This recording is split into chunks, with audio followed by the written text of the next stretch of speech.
সূরাতুল বাইয়িনাতে আল্লাহ বলেন, ওয়ামা উমিরু ইল্লা লিয়াবুদুল্লাহা মুখলিসিনা লাহুদ্দীন।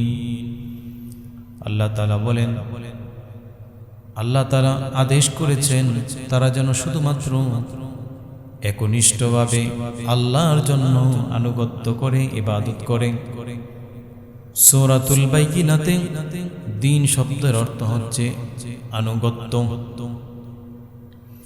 আবার সূরাতুশ শুরা আল্লাহ তাআলা বলেন, আম লাহুম শুরাকাউ শারউ লাহুম মিনাদ-দীনি মা লাম ইয়া'যাম বিহিল্লাহ। নাকি তারা আল্লাহ শরীকদার বানিয়েছেন, সেই শরীকদাররা তাদের জন্য এমন কোন দিনের পরিবর্তন করবেন যার অনুমতি আল্লাহ তাআলা দেন নাই। সূরা আল ইমরানে দ্বীন শব্দটি এসেছে মানে জীবন ব্যবস্থা। ইন্নাদ-দীনা ইনদাল্লাহিল ইসলাম। আল্লাহর কাছে একমাত্র জীবন ব্যবস্থার নাম ইসলাম। এখানে দ্বীন শব্দের অর্থ হচ্ছে জীবন ব্যবস্থা। আমাদের জীবন ব্যবস্থার নাম ইসলাম। আমাদের যে দ্বীন, এই দ্বীনের নাম ইসলাম। তো দ্বীন ইসলামের 7টি বৈশিষ্ট্য আছে। দ্বীন ইসলামের 7টি বৈশিষ্ট্য যা মানুষের বানানো অন্য কোনো আদর্শের মধ্যে, অন্য কোনো ধর্মের মধ্যে পাওয়া যায় না। দ্বীন ইসলামের রয়েছে অতুলনীয় 7টি বৈশিষ্ট্য। আজ দ্বীন শব্দ নিয়ে আলোচনা করব। সকলে বলুন ইনশাআল্লাহ। কবরের দ্বিতীয় প্রশ্ন হবে দ্বীন। রাসূল করিম সাল্লাল্লাহু আলাইহি ওয়াসাল্লাম বলেছেন, ইয়াতিহি মালাকান। কবরে দুজন ফেরেশতা আসবে, তারা প্রশ্ন করবে মান রব্বুকা ওয়া মা দীনুকা। তো দ্বিতীয় প্রশ্ন দ্বীন সম্পর্কে। আমাদের দেশে দুটি শব্দের অপব্যাখ্যা অথবা অনেকে দুটি শব্দের অর্থ বুঝে না বা জানে না, আর সেটি হচ্ছে ইসলাম এবং দ্বীন। এই দুটি সম্পর্কে অনেকের অজ্ঞতা রয়েছে। ইসলাম এবং দ্বীন, যদি জিজ্ঞেস করা হয় ইসলাম অর্থ কি, তখন সবাই বলে ইসলাম মানে শান্তি, বা ইসলাম অর্থ শান্তি ধর্ম। ইসলাম অর্থ শান্তি নয়। ইসলাম শব্দটি যে অরিজিন, মূল ধাতু সিলমুন শব্দ থেকে এসেছে, যার অর্থ আত্মসমর্পণ করা, সারেন্ডার করা। যেমন কোরআনুল কারীমে তার ব্যবহার এসেছে। আল্লাহ তাআলা বলেন, ইয ক্বালা লাহু রাব্বুহু আসলিম ক্বালা আসলামতু লিরাব্বিল আলামিন। যখন তার প্রভু তাকে বললেন, ইব্রাহিম আলাইহিস সালামকে বললেন, আসলিম, তুমি আত্মসমর্পণ করো। ইব্রাহিম আলাইহিস সালাম বললেন, ক্বালা আসলামতু লিরাব্বিল আলামিন। জগৎসমূহের প্রতিপালকের জন্য আমি আত্মসমর্পণ করলাম। বলুন সুবহানাল্লাহ। আরেকটি শব্দ দ্বীন। দ্বীন মানে ধর্ম নয়। দ্বীন শব্দের প্রায় 18টি অর্থ আছে। এক এক জায়গায় কোরআনুল কারীমে এক এক অর্থে ব্যবহৃত হয়েছে। সূরাতুল ফাতিহাতে দ্বীন শব্দটি এসেছে। আল্লাহ তাআলা বলেছেন মালিকি ইয়াউমিদ্দিন, master of the day of judgment. এখানে দিন মানে হচ্ছে বিচার দিবস। বিচার দিবসের মালিক আল্লাহ তাআলা। আবার দিন শব্দটি সূরাতুল বাকারাতে এসেছে। আল্লাহ রাব্বুল আলামিন বলেন ওয়াসাসা বিহা ইব্রাহিম বানিহি ওয়া ইয়াকুব ইয়া বানিয়া ইন্নাল্লাহা আসতাফা লাকুমুদ্দীন ফালা তামুতুন্না ইল্লা ওয়া আনতুম মুসলিমুন। ইব্রাহিম আলাইহিস সালাম এবং ইয়াকুব আলাইহিস সালাম তার সন্তানদেরকে ওসিয়ত করেছেন। প্রত্যেক বাবারাই সন্তানদেরকে ওসিয়ত করবে, মৃত্যুর আগে ওসিয়ত করবে বিভিন্ন বিষয়ে। সেই শিক্ষা আমাদেরকে দিয়েছেন জাতির পিতা ইব্রাহিম আলাইহিস সালাম। তিনি তার সন্তানদেরকে ওসিয়ত করলেন এবং ইয়াকুব আলাইহিস সালাম তার সন্তানদেরকে ওসিয়ত করলেন। ইয়াকুব এবং ইব্রাহিম আলাইহিস সালামের মাঝে সম্পর্ক হচ্ছে দাদা এবং নাতি। হযরত ইব্রাহিম আলাইহিস সালামের সন্তানের নাম ইসমাঈল এবং ইসহাক। হযরত ইসহাক আলাইহিস সালামের সন্তানের নাম ইয়াকুব। ইয়াকুব আলাইহিস সালামের আবার 12 সন্তান, যাদের মধ্যে অন্যতম একজন ইউসুফ আলাইহিস সালাম। আল্লাহ তাআলা হযরত ইব্রাহিম এবং ইয়াকুবের কথা বলছেন ওয়াসাসা বিহা ইব্রাহিম বানিহি ওয়া ইয়াকুব। ইব্রাহিম এবং ইয়াকুব আলাইহিস সালাম তার সন্তানদেরকে ওসিয়ত করছেন ইয়া বানিয়া ইন্নাল্লাহা আসতাফা লাকুমুদ্দীন। হে আমার প্রিয় সন্তানেরা, আল্লাহ তাআলা তোমার জন্য বাছাই করেছে, মনোনীত করেছে। লাকুমুদ্দীন, তোমাদের জন্য দ্বীনকে তিনি বাছাই করেছে, মনোনীত করেছে। এখানে দ্বীন শব্দের অর্থ তাওহীদে বিশ্বাস। সূরাতুল বাইয়িনাতে আল্লাহ বলেন ওয়ামা উমিরু ইল্লা লিয়াবুদুল্লাহা মুখলিসিনা লাহুদ্দীন। আল্লাহ তাআলা বলেন, আল্লাহ তাআলা আদেশ করেছেন তারা যেন শুধুমাত্র একনিষ্ঠভাবে আল্লাহর জন্য আনুগত্য করে ইবাদত করে। সূরাতুল বাইয়িনাতে দ্বীন শব্দের অর্থ হচ্ছে আনুগত্য। আবার সূরাতুশ শুরা আল্লাহ তাআলা বলেন আম লাহুম শুরাকাউ শারউ লাহুম মিনাদ-দীনি মা লাম ইয়াযাম বিহিল্লাহ। নাকি তারা আল্লাহ শরীকদার বানিয়েছেন, সেই শরীকদাররা তাদের জন্য এমন কোন দিনের পরিবর্তন করবেন যার অনুমতি আল্লাহ তাআলা দেন নাই। সূরা আল ইমরানে দিন শব্দটি এসেছে মানে জীবন ব্যবস্থা। ইন্নাদ-দীনা ইনদাল্লাহিল ইসলাম। আল্লাহর কাছে একমাত্র জীবন ব্যবস্থার নাম ইসলাম। এখানে দ্বীন শব্দের অর্থ হচ্ছে জীবন ব্যবস্থা। আমাদের জীবন ব্যবস্থার নাম ইসলাম। আমাদের যে দ্বীন, এই দ্বীনের নাম ইসলাম। তো দ্বীন ইসলামের 7টি বৈশিষ্ট্য আছে। দ্বীন ইসলামের 7টি বৈশিষ্ট্য যা মানুষের বানানো অন্য কোনো আদর্শের মধ্যে, অন্য কোনো ধর্মের মধ্যে পাওয়া যায় না। দ্বীন ইসলামের রয়েছে অতুলনীয় 7টি বৈশিষ্ট্য।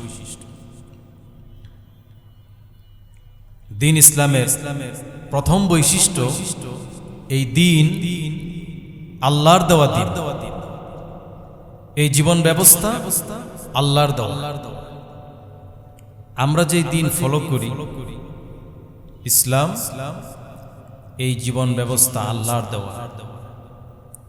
এটা কোনো ফেরেশতা দেয়নি, কোনো ওলি আউলিয়া দেয়নি, এমনকি কোনো নবীর দেওয়াও জীবন ব্যবস্থা নয়। সরাসরি এই দিন আল্লাহ তাআলা আমাদেরকে দিয়েছে। কারণ নবীরা কখনো নিজ থেকে কোনো কথা বলেন, নিজে বানিয়ে কোনো কথা বলেন। আল্লাহ রাব্বুল আলামিন বলেন, ওয়া মা ইয়ানতিকু আনিল হাওয়া ইন হুয়া ইল্লা ওয়াহয়ুন ইউহা। আমার নবী বানিয়ে কোনো কথা বলেন নাই, যা ওয়াহী হয় তাই তিনি তোমাদের কাছে বর্ণনা করেন। অপর এক জায়গায় আল্লাহ তাআলা বলেন, ওয়ালাউ তাকাওয়ালা আলাইনা বা'দাল আকাওয়িল লাআখাযনা মিনহু বিল ইয়ামিন। এই কোরআনে আল্লাহ রাব্বুল আলামিন যা দিয়েছেন, কোন কথা নবী সাল্লাল্লাহু আলাইহি ওয়াসাল্লাম নিজে থেকে বলেন নাই। যদি কোরআনের কোনো কথা একটি আয়াত নবী নিজের থেকে বানিয়ে বলতেন, আল্লাহ তাআলা বলেন আমি তার ডান হাত চেপে ধরতাম আর কণ্ঠনালীকে কেটে দিতাম। তাহলে দ্বীন ইসলামের প্রথম বৈশিষ্ট্য হচ্ছে এই দ্বীন আল্লাহর দেওয়া দ্বীন, নবীর দেওয়া না, কোনো মানুষের দেওয়া না। সরাসরি দ্বীন ইসলাম আমাদের জন্য মনোনীত করেছেন আল্লাহ তাআলা। দ্বীন ইসলামের দ্বিতীয় বৈশিষ্ট্য, এই দ্বীন সমস্ত নবীদের দ্বীন। সমস্ত নবীদের শরীয়তের ভিন্নতা আছে, কিন্তু সকলের দ্বীন একটাই, তার নাম কি? ইসলাম। শরীয়তের ভিন্নতা রয়েছে, এক এক নবীর সময় শরীয়তের বিধান এক এক রকম হয়ে থাকে। আল্লাহ তাআলা তা পরিবর্তন করেছেন যুগের চাহিদার কারণে, বিভিন্ন কারণ। কিন্তু সমস্ত নবীদের দ্বীন একটাই, তা হচ্ছে ইসলাম। আল্লাহ রাব্বুল আলামিন বলেন, شرع لكم من الدين ما وصى به نوحا والذي أوحينا إليك كما وصينا به إبراهيم وموسى وعيسى أن أقيموا الدين ولا تتفرقوا فيه।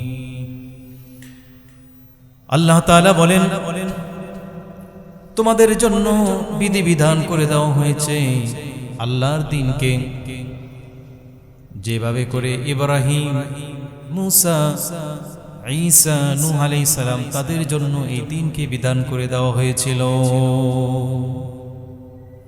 এই দ্বীন শুধুমাত্র তোমাদের জন্য আল্লাহ তাআলা দেন নাই, তোমাদের পূর্বেও ইব্রাহিম, মুসা, নূহ, ঈসা আলাইহিস সালাম তাদের জন্য জীবন ব্যবস্থা ছিল ইসলাম। শরীয়তের ভিন্নতা আছে, কিন্তু আল্লাহর দেওয়া জীবন ব্যবস্থা সমস্ত নবীদের এক এবং অভিন্ন ছিল। আল্লাহ রাব্বুল আলামিন এই আয়াতের শেষে বলছেন, আন আকিমুদ্দীনা ওয়া লা তাতাফাররাকু ফীহি। আর সমস্ত নবীদেরকে আল্লাহ তাআলা আদেশ করেছেন, আকিমুদ্দীন, তোমরা আল্লাহর জমিনে আল্লাহর দ্বীনকে প্রতিষ্ঠা করো। কোরআনুল কারীমে আল্লাহ তাআলা যদি কোনো আদেশ করেন তাহলে সেটা ফরজ হয়ে যায়। নামাজ যেভাবে ফরজ হলো, কোরআনুল কারীমে আল্লাহ তাআলা বলেছেন, আকিমুস সালাত ওয়া আতাউজ যাকাত ওয়ারকাউ মা'আর রাকিঈন। আল্লাহ তাআলা বলছেন, আকিমুস সালাত, তোমরা নামাজ প্রতিষ্ঠা করো। একই শব্দে আল্লাহ বলছেন আকিমুদ্দিন, তোমরা দিন প্রতিষ্ঠা করো। যদি আকিমুসসালাহ বলার কারণে নামাজ প্রতিষ্ঠা করা ফরজ হয়ে যায়, তা আকিমুদ্দিন একই শব্দ ব্যবহার করার কারণে দিন প্রতিষ্ঠা করাও আমাদের উপরে নফল না ফরজ? একই শব্দই, কিন্তু দিন নামাজ প্রতিষ্ঠার ব্যাপারে আমরা অনেকেই সচেতন হলেও দিন প্রতিষ্ঠার ব্যাপারে আমাদের অলসতা রয়েছে, অথবা দিন যে প্রতিষ্ঠা করতে হবে এটাতে আমাদের দায়িত্ব, এটা অনেকে জানেই না। দিন প্রতিষ্ঠা করা নামাজ প্রতিষ্ঠার মতোই ফরজ। আল্লাহ তাআলা বলেন ওয়ালা তাতাফাররাকু ফি, এই দিন প্রতিষ্ঠার ব্যাপারে তোমরা বিচ্ছিন্ন হইও না। বিচ্ছিন্ন হয়ে একাকী দিন প্রতিষ্ঠা করা যায়। আল্লাহ রাব্বুল আলামিন বলেন ওয়া'তাসিমু বিহাবলিল্লাহি জামিআন ওয়া লা তাফাররাকু, তোমরা আল্লাহর রজ্জুকে, আল্লাহর রশ্মিকে শক্তভাবে ধারণ করো, বিচ্ছিন্ন হইও না, একসাথে আল্লাহর রজ্জু, আল্লাহর রশ্মিকে তোমরা ধরো। ওয়ালা তাফাররাকু, বিচ্ছিন্ন হইও না। যদি তোমরা একত্রিত হয়ে একসাথে আল্লাহর রশ্মি ধারণ করতে পারো, আল্লাহ তাআলা বলেন ওয়ালা তাহিনু ওয়ালা তাহজানু ওয়া আনতুমুল আ'লাউনা ইন কুনতুম মুমিনিন। চিন্তিত হইও না, কষ্ট পেও না, চিন্তিত হইও না, দুশ্চিন্তা করিও না। ওয়া আনতুমুল আ'লাউ ইন কুনতুম মুমিনিন, বিজয় তোমাদেরই হবে যদি তোমরা সত্যিকার মুমিন হতে পারো। বলুন সুবহানাল্লাহ। তাহলে দিন প্রতিষ্ঠার ব্যাপারে কেউ মতানৈক্য করতে পারবে না, একত্রিত হয়ে আল্লাহর রজ্জু, আল্লাহর রশ্মিকে ধারণ করতে হবে। তা আল্লাহর রজ্জু কি, আল্লাহর রশ্মি কি?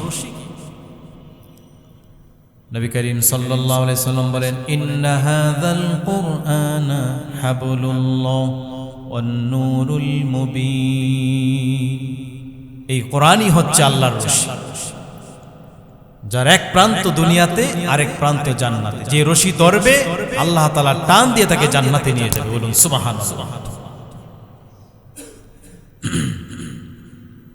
আকিমুসসালাহ বলার কারণে যেভাবে নামাজ প্রতিষ্ঠা করা ফরজ হয়ে গেল, আল্লাহ তাআলা এখানে বললেন আকিমুদ্দিন, তোমরা আল্লাহর দ্বীন প্রতিষ্ঠা করো আল্লাহর জমিন।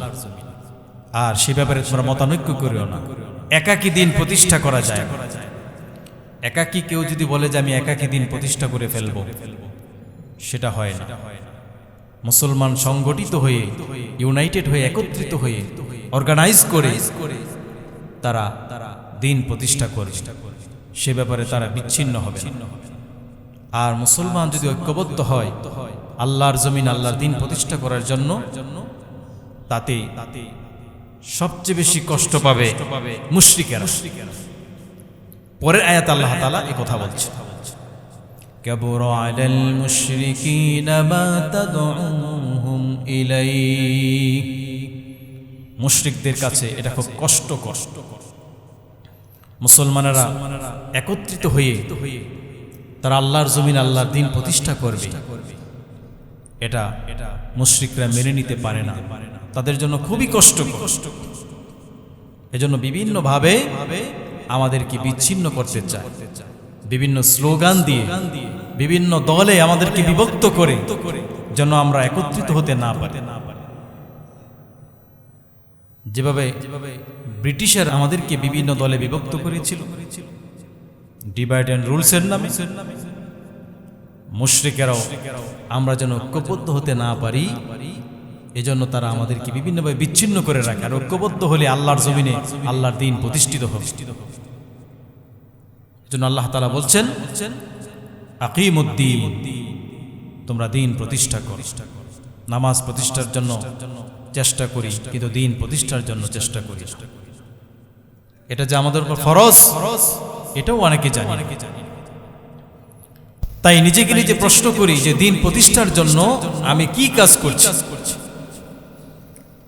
দিন প্রতিষ্ঠার জন্য আমি কি করছি। যদি নিজে নিজে দিন প্রতিষ্ঠা করতে না পারি, যারা দিন প্রতিষ্ঠার জন্য কাজ করে তাদেরকে সহযোগিতা করতে হবে। যেহেতু একাকী আল্লাহর জমিনে আল্লাহ দিন প্রতিষ্ঠা করা যায় না, তো আল্লাহর জমিনে যারা দিন প্রতিষ্ঠার জন্য, কোরআন প্রতিষ্ঠার জন্য কাজ করে তাদেরকে সহযোগিতা করতে হবে। আল্লাহ তাআলা বলেছেন ওয়ালা তাতাফাররাকু, এই ব্যাপারে তোমরা বিচ্ছিন্ন হইও না। আর ফেরাউনদের একটি চরিত্র, তারা মুসলমানদেরকে, স্বৈরাচার যারা আছে, ফেরাউন যারা আছে, তারা কখনো মুসলমানদেরকে একত্রিত হতে দেয় না। ফেরাউন কোনো মানুষের নাম নয়, ফেরাউন একটা চরিত্রের নাম, স্বৈরাচার একটা চরিত্রের নাম। আল্লাহ তাআলা বলছেন ইন্না ফিরআউনা আলা ফিল আরদি ওয়াজআলা আহলাহা শিয়াআন ইস্তাদঈফু তাঈফাতাম মিনহুম। আল্লাহ তাআলা বলছেন নিশ্চয়ই ফেরাউন তাদের প্রথম কাজ হচ্ছে মানুষদেরকে, জনগণকে বিভিন্ন দলে বিভক্ত করে রাখা। ফেরাউন আর স্বৈরাচারদের প্রথম কাজ মানুষদেরকে বিভিন্ন দলে বিভক্ত করে দেওয়া। আজ মুসলমানদেরকে ফেরাউনেরা বিভিন্ন দলে বিভক্ত করে দিয়েছে। টুপি দিয়ে আমরা বিভক্ত হয়ে গেছি। যদি আমার সাথে টুপির মিল না হয় তাহলে সে আমার দলে না, তার সাথে কথা বলে না, সালাম দেয় না। যারা আমিন জোরে বলে, যারা আস্তে বলে, একজন আরেকজনকে দেখতে পারে না। যারা হাত বুকে বাঁধে আর যারা নাবিতে বাঁধে, তারা বিচ্ছিন্ন হয়ে গেছে। মসজিদ বিচ্ছিন্ন হয়ে গেছে। মসজিদের নাম আহলে হাদিস মসজিদ, মসজিদের নাম হানাফি মসজিদ। ছোটখাটো বিষয় নিয়ে, নফল মুস্তাহাব বিষয় নিয়ে মুসলমান বিভিন্ন দলে বিভক্ত হয়ে গেছে। আর ফেরাউনরা এটাই দেখতে চায়। আবার দিন প্রতিষ্ঠার জন্য যদি মানুষ ঐক্যবদ্ধ হয় মুসলমানেরা, আল্লাহ তাআলা বলছেন মুশরিকেরা সবচেয়ে বেশি কষ্ট পায়। তাই মুশরিকরা বিভিন্ন ফাঁদ এঁটে রাখে আমাদের জন্য, যেন তাদেরকে ফাঁদে পালানো যায়। একটু ভাইয়েরা আমার, আল্লাহ তাআলা বলছেন তোমরা দিন প্রতিষ্ঠা করো, যেভাবে নূহ আলাইহিস সালাম, ইব্রাহিম আলাইহিস সালাম, ঈসা আলাইহিস সালাম তারা দিন প্রতিষ্ঠা করেছে। তো দিন ইসলাম এটা শুধু আমাদের জীবন ব্যবস্থা নয়, দিন ইসলাম হচ্ছে সমস্ত নবীদের জীবন ব্যবস্থা। ইসলাম হচ্ছে সমস্ত নবীদের দিন। দিনের এক নম্বর বৈশিষ্ট্য, এই দিন মানুষের দেওয়া কোনো দিন নয়, এটা সরাসরি আল্লাহর দেওয়া দিন। দুই নম্বর বৈশিষ্ট্য, এই দিন সমস্ত নবীদের দিন, অতুলনীয় বৈশিষ্ট্য। এজন্য আল্লাহ তাআলা বলেছেন وَمَن يَبْتَغِ غَيْرَ الْإِسْلَامِ دِينًا فَلَن يُقْبَلَ مِنْهُ وَهُوَ فِي الْآخِرَةِ مِنَ الْخَاسِرِينَ। হাশরের ময়দানে এই দিন ছাড়া অন্য কোনো দিন নিয়ে, মানুষের বানানো কোনো আদর্শ, কোনো মতবাদ নিয়ে যদি তুমি উপস্থিত হও, আল্লাহ তাআলা বলেন সেই দিন তোমার কাছ থেকে গ্রহণ করা হবে না। আল্লাহর দেওয়া দিন ছাড়া অন্য কোনো দিন নিয়ে যদি হাজির হয় হাশরের ময়দানে, আল্লাহ তাআলা তা গ্রহণ করবেন না। কারণ ইন্নাদ দীনা ইনদাল্লাহিল ইসলাম, আল্লাহর কাছে দিন একটাই, তার নাম ইসলাম। এই ছাড়া আর কোনো কিছু গ্রহণ করা হবে না। মানুষের যত মতবাদ আছে সব প্রত্যাখ্যাত হয়ে যাবে। দিন ইসলামের 4 নম্বর বৈশিষ্ট্য, এই দিন বিজয়ী দিন। দিন এসেছে বিজয় হওয়ার জন্য, পরাজিত হওয়ার জন্য। আল্লাহর জমিন, আল্লাহর দিন বিজয় হবেই, বিজয় হবেই, এটা নিশ্চিত। তবে প্রশ্ন হচ্ছে সেই বিজয়ে আপনি অংশীদার হবেন কিনা। আল্লাহর জমিনে আল্লাহর দিন বিজয় হবে, বিজয় হতেই এসেছে।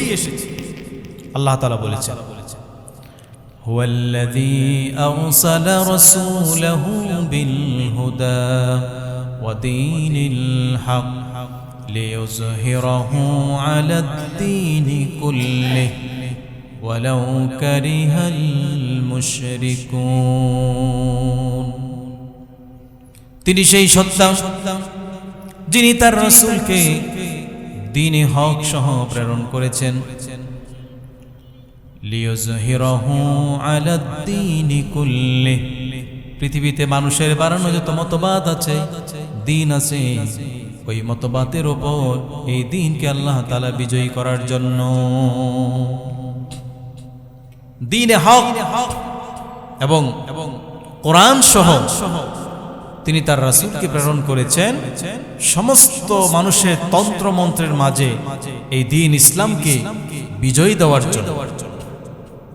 এই দ্বীন আল্লাহর দ্বীন।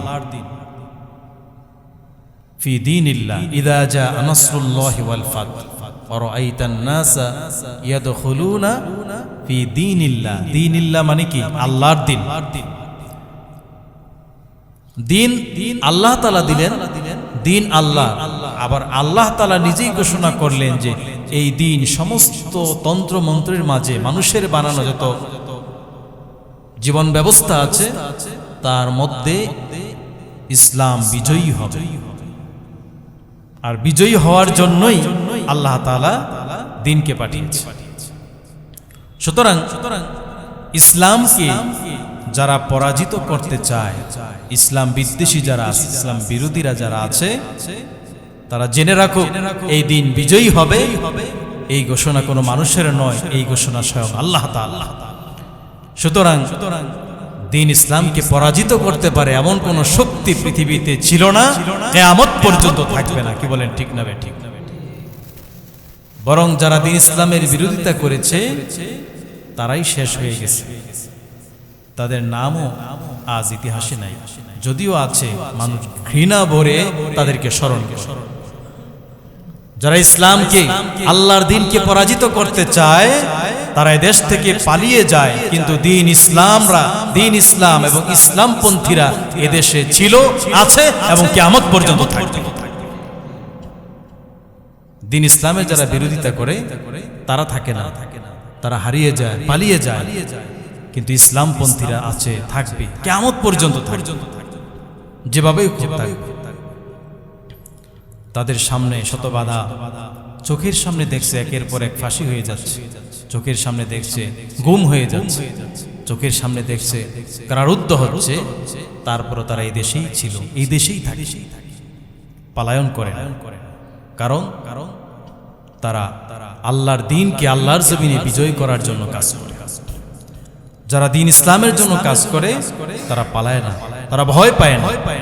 আল্লাহ নিজে বলেছেন, ভয় পেও না, ওয়ান্তুমুল আলাউনা, বিজয় তোমাদেরই হবে। দ্বীন ইসলামের 4 নম্বর বৈশিষ্ট্য হচ্ছে এই দ্বীন বিজয়ী দ্বীন। দ্বীন ইসলামের 5 নম্বর বৈশিষ্ট্য, এই দ্বীন বিশ্বজনীন, সর্বজনীন। এই দ্বীন এসেছে সারা পৃথিবীর সমস্ত মানুষের জন্য।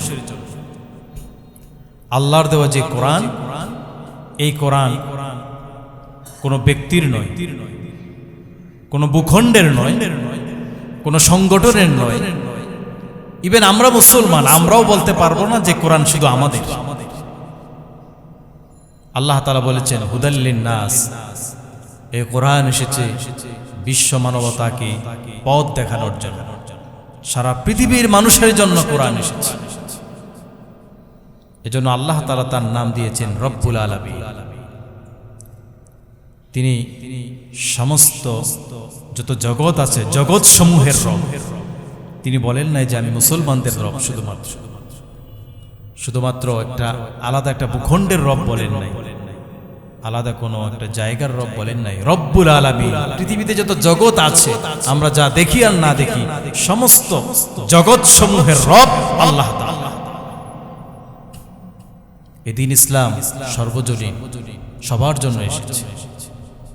আবার আল্লাহ তাআলা তার রাসূলকে প্রেরণ করে বলছেন, ইন্না আরসালনাকা লিন-নাসি রাসূলা, হে আমার হাবিব, নিশ্চয় আমি আপনাকে প্রেরণ করেছি বিশ্ব মানবতার জন্য।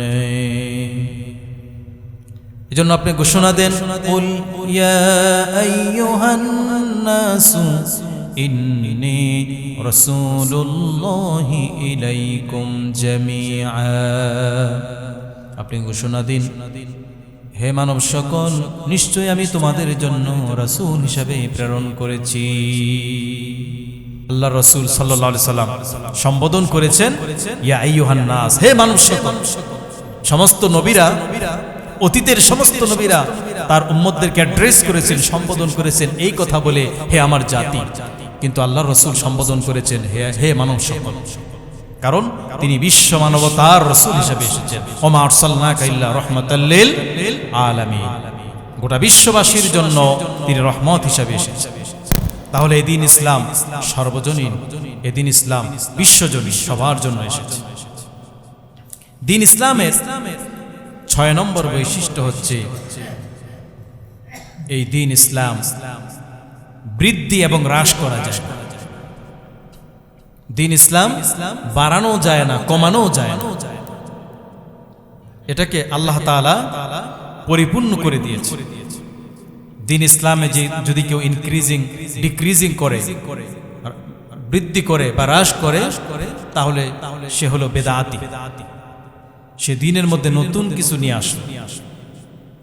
আর বেদাতির জন্য আল্লাহ রাসূল সাল্লাল্লাহু আলাইহি সাল্লাম বলেছেন, মান আহদাসা হাদাসান আও আওয়া মুহদিসান ফাআলাইহি লা'নাতুল্লাহ ওয়াল মালায়েকাতি ওয়ান নাস আজমাইন।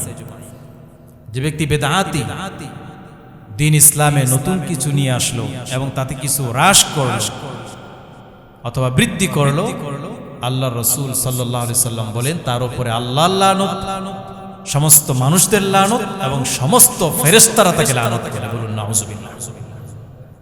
সুতরাং দিন ইসলাম তার 6 নম্বর বৈশিষ্ট্য হচ্ছে দিন ইসলামে কোনো কিছু বৃদ্ধি করা যায় না, কোনো কিছু কমানো যায় না। আল্লাহ তাআলা যেভাবে দিয়েছেন সেভাবেই তাকে পালন করতে হয়, মেনে নিতে হয়।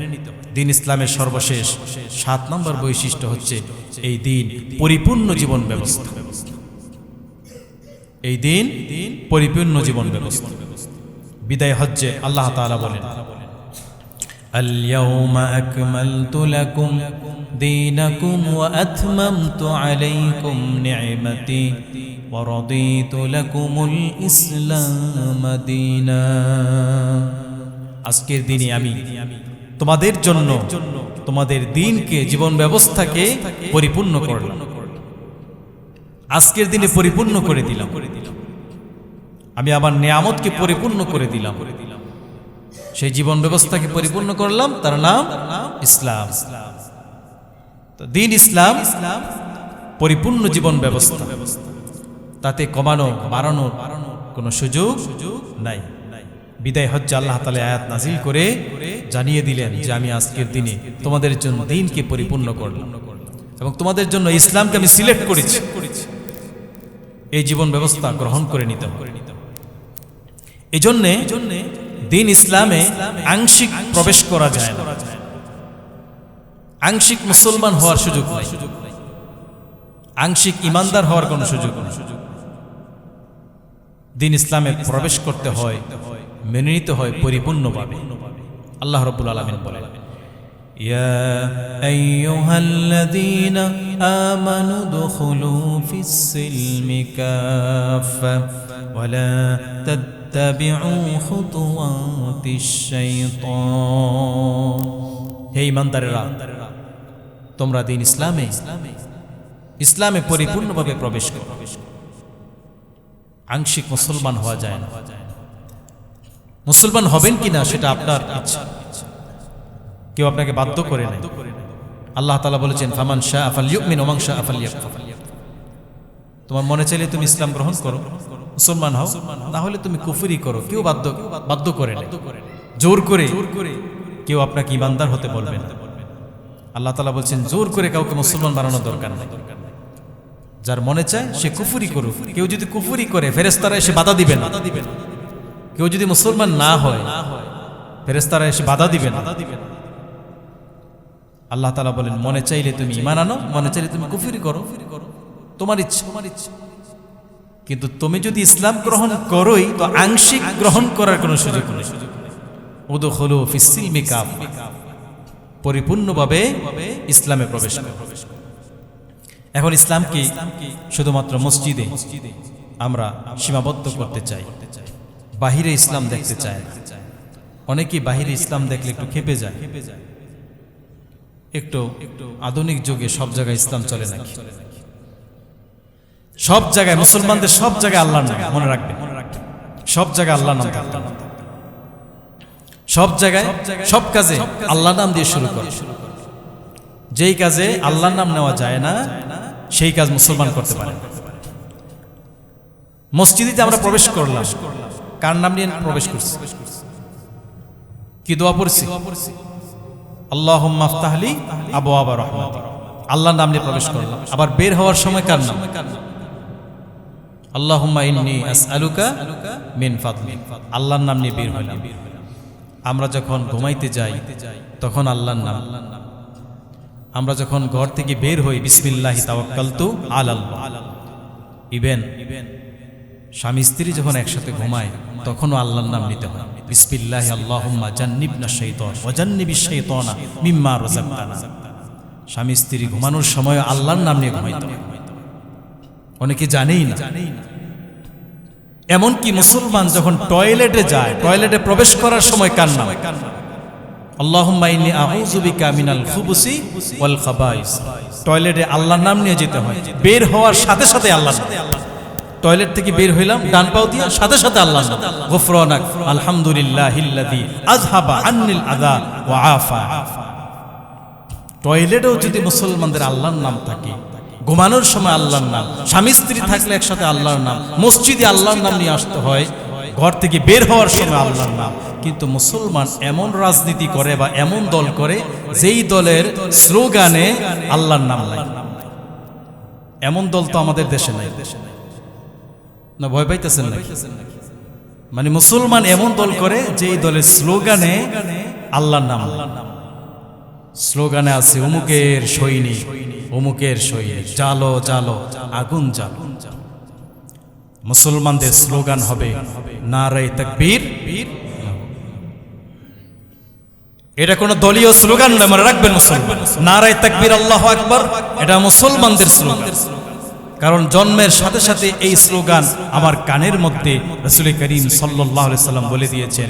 জন্মের সাথে সাথেই শিশু সন্তানের কানের ভিতরে, কানের মধ্যে এই আওয়াজ পৌঁছিয়ে দাও আল্লাহু আকবার স্লোগান। জন্মের সাথে সাথেই আল্লাহু আকবার শুনেছি। তাহলে মুসলমানদের স্লোগান হবে নারে তাকবীর আল্লাহু আকবার। মুসলমান সেই দল করতে পারে না যেই দলের শুরুতে আল্লাহর নাম। মুসলমান সেই স্লোগান দিতে পারে না যেই স্লোগানের শুরুতে আল্লাহর নাম। নারে তাকবীরের স্লোগান কোন দলীয় স্লোগান নয়। এটা একটু ভুল বুঝাবুঝি আছে। অনেকে মনে করে এটা অমুক দলের স্লোগান, না, এটা মুসলমানদের স্লোগান। যেন জগন্নাথ বিশ্ববিদ্যালয়ে আমাদের এক বোন, শান্তা নামের এক বোন, উনি নারে তাকবীরের স্লোগান দিয়েছে। তো কিছু ভাই না বুঝে তারা এই স্লোগান বন্ধ করে দিয়েছে, এটা দলীয় স্লোগান। আপনারা বলেন তো, আপনারা সাক্ষী দেন, নারে তাকবীর এটা কি কোন দলীয় স্লোগান? এটা কার স্লোগান? মুসলমানদের স্লোগান, যা জন্মের সময় আমাকে শেখানো হয়েছে। নারে তাকবীর আল্লাহু আকবার। মুসলমানদের স্লোগান হবে এটাই, মুসলমানদের মিছিল এটাই হবে, নারে তাকবীর আল্লাহু আকবার। আজ ইসলাম বিদ্বেষী শাহবাগী যারা আছে, নাস্তিক যারা আছে, তাদের অ্যালার্জি শুরু হয়ে গেছে। আজ একটা বৈপ্লবিক পরিবর্তন, একটা বিপ্লব ঘটেছে বাংলাদেশ। আপনি জেনে অবাক হবেন, আজ সব জায়গায় তরুণেরা, যুবকেরা সব জায়গায় নারে তাকবীরের স্লোগান। শরীফ শহীদ ওসমান হাদির জানাজায় গেলাম, সেখানে নারে তাকবীরের স্লোগান। এরপরে ক্রিকেট মাঠে, সেখানে নারে তাকবীরের স্লোগান।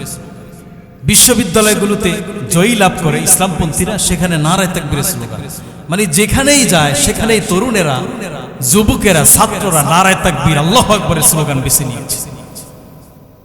এটা দেখে মুশরিকদের মন খারাপ হবে, এটা দেখে ইসলাম বিদ্বেষী যারা আছে, মুনাফিক যারা আছে, তাদের মন খারাপ হবে। কিন্তু যারা সত্যিকারের মুমিন মুসলমান, তারা আনন্দিত হবে। কি বলেন, ঠিক না বেঠিক? আজ যে বাংলাদেশ, ভবিষ্যৎ যে বাংলাদেশ, সেই বাংলাদেশ হবে কোরআনের বাংলাদেশ। আপনি মনে রাখবেন, ভবিষ্যৎ বাংলাদেশ, বাংলাদেশে যে সূর্য উঠবে এটা কোরআনের সূর্য। ভবিষ্যৎ বাংলাদেশ কোরআনের বাংলাদেশ, ইসলামের বাংলাদেশ। এখানে মানুষদেরকে ওই ৭১ আর ২৪ বুঝাইয়া আর বিভ্রান্ত করা যাবে না।